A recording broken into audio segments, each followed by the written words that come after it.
શહેરની પ્રતિષ્ઠિત આનંદાલય સ્કૂલમાં નિયમ વિરુદ્ધ વિદ્યાર્થીઓ અને વાલીઓ પાસેથી નાણાં ઉઘરાવવામાં આવતા હોવાના આક્ષેપ સાથે અખિલ ભારતીય વિદ્યાર્થી પરિષદે સ્કૂલમાં દેખાવ કર્યા હતા.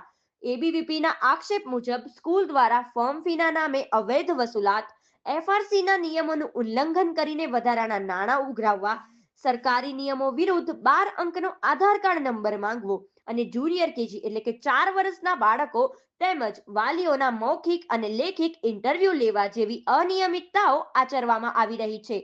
આ મુદ્દે આવેદનપત્ર આપવા પહોંચેલા એબીવીપીના કાર્યકરો અને સ્કૂલ સંચાલકો વચ્ચે બોલચાલા થઈ હતી. ત્યારબાદ વિદ્યાર્થી સંગઠનના કાર્યકરોએ સ્કૂલ પરિસરમાં રામધૂન બોલાવી હતી. પરિસ્થિતિ વણસતા સ્કૂલ સંચાલકોએ પોલીસને જાણ કરી ઘટના સ્થળે પોલીસે પહોંચતા પ્રથમ સમજાવટનો પ્રયાસ કર્યો, પરંતુ વિદ્યાર્થીઓ અડગ રહેતા પોલીસે તેમની ટીંગાટોળી કરી અટકાયત કરી હતી.